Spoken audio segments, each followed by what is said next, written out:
تلك الدار الآخرة نجعلها للذين لا يريدون علوا في الأرض ولا فسادا والعاقبة للمتقين. وہ جو آخرت کا گھر ہے ہم نے اسے ان لوگوں کے لیے تیار کر رکھا ہے جو ملک میں ظلم اور فساد کا ارادہ نہیں رکھتے، اور انجام نیک تو پرہیزگاروں ہی کا ہے. من جاء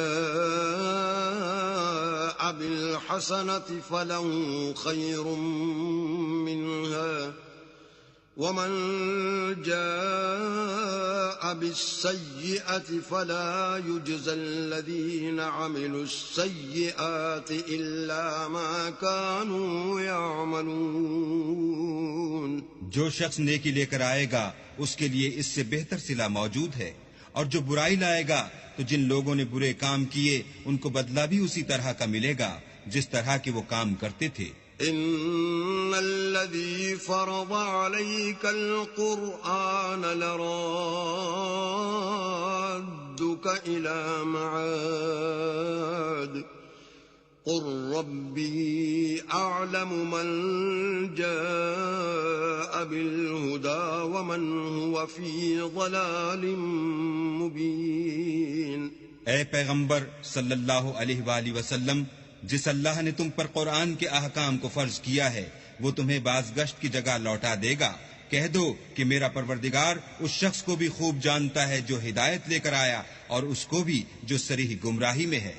وما كنت ترجو أن يلقى إليك الكتاب إلا رحمة من ربك فلا تكونن ظهيرا للكافرين. اور تمہیں امید نہ تھی کہ تم پر یہ کتاب نازل کی جائے گی مگر تمہارے پروردگار کی مہربانی سے نازل ہوئی، تو تم ہرگز کافروں کے مددگار نہ ہونا.